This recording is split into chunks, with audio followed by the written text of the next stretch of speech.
আসসালামু আলাইকুম। আমি খান তালাত মাহমুদ রাফি, সহ সমন্বয়ক বৈষম্য বিরোধী ছাত্র আন্দোলন। আপনারা হয়তো অনেকেই আমাকে চেনেন। তো একটা বিশেষ কারণেই আজকে লাইভে আসা, এবং ইতিমধ্যে আমি সামাজিক যোগাযোগ মাধ্যমে দেখতে পাচ্ছি যে একটা ব্যাপার নিয়ে ব্যাপক আলোচনা হচ্ছে, যে আমার বিরুদ্ধে অর্থ কেলেঙ্কারির একটা অভিযোগ উঠেছে।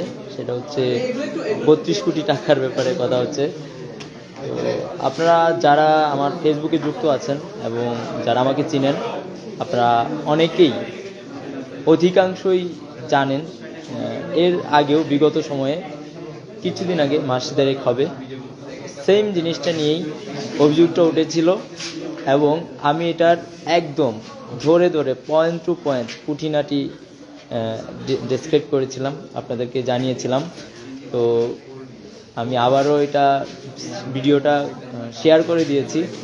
আমার কাছে মনে হয় না যে এটা নিয়ে আবার নতুন করে কিছু বলার আছে। যা বলার ছিল তা আমি বলে দিয়েছি অলরেডি।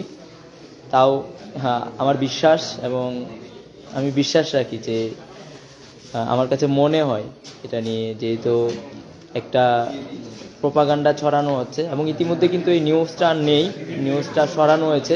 আমি এর আগে যেটা হয়েছিল সেটা আমি পুরোপুরি পড়তে পেরেছিলাম, কিন্তু এখন যে নিউজটা হয়েছে সেটা আমি পুরোপুরি পড়তে পারি নাই, কারণ আমার বিশ্ববিদ্যালয়ে একটা সমস্যা চলছে।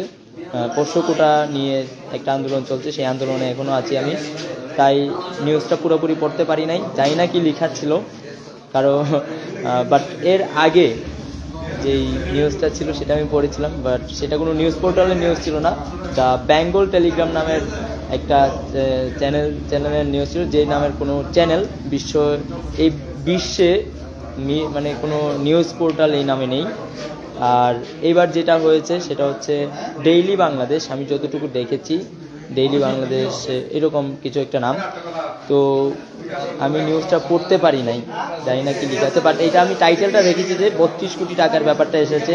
তো আমি পরিষ্কারভাবে বলতে চাই, এর আগে যেটা আমি ক্লিয়ার করছি সেটা আমি ভিডিওটা কমেন্টে দিয়ে দিব।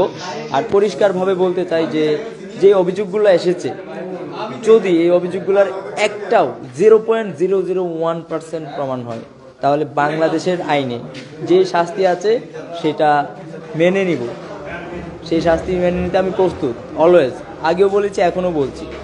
এবং আমি এটুকু বলতে চাই যে মানে এমন কোনো পরিস্থিতি, এমন কোনো সিচুয়েশান, এমন কোনো সময় আমার না আসুক যেই সময় এইরকম কোনো অভিযোগের সত্যতা পাওয়া যাবে। এর আগে বাংলাদেশের মানুষের একটা টাকা হাতে স্পর্শ করার আগে যেন আমার মৃত্যু হয়।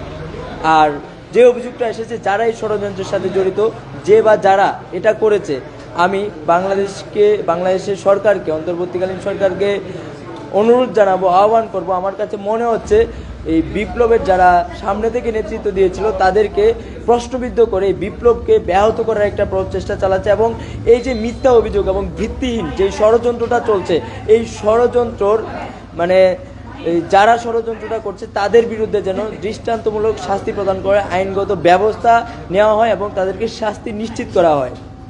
তো যারা এখনো পর্যন্ত এই কাজগুলা করে যাচ্ছে তাদেরকে চিহ্নিত করা হোক, চিহ্নিত করে আইনের আওতায় আনা হোক।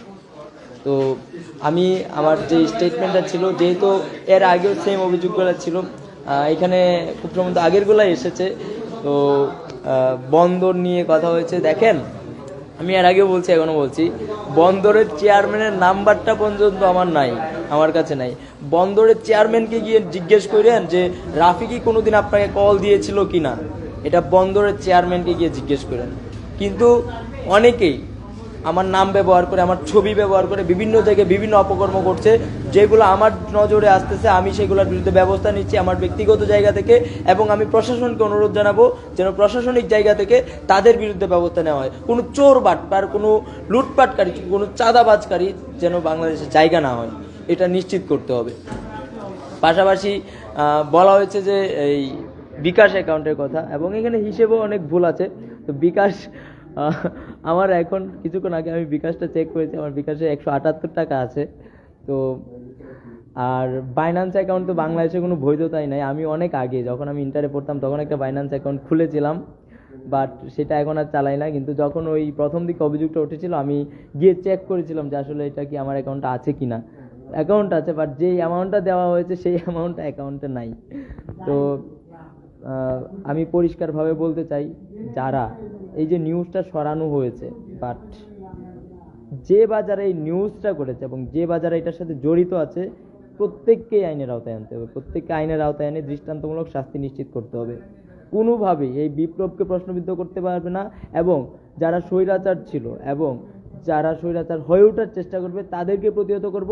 যারা স্বৈরাচার ছিল তাদেরকে আমরা সবাই মিলে প্রতিহত করব। এদেরকে আর মানে এদেরকে ফেরার সব রাস্তা বন্ধ করে দিতে হবে। সবাই ভালো থাকুন, সুস্থ থাকুন। ইনকিলাব জিন্দাবাদ। বিপ্লব দীর্ঘজীবী হোক।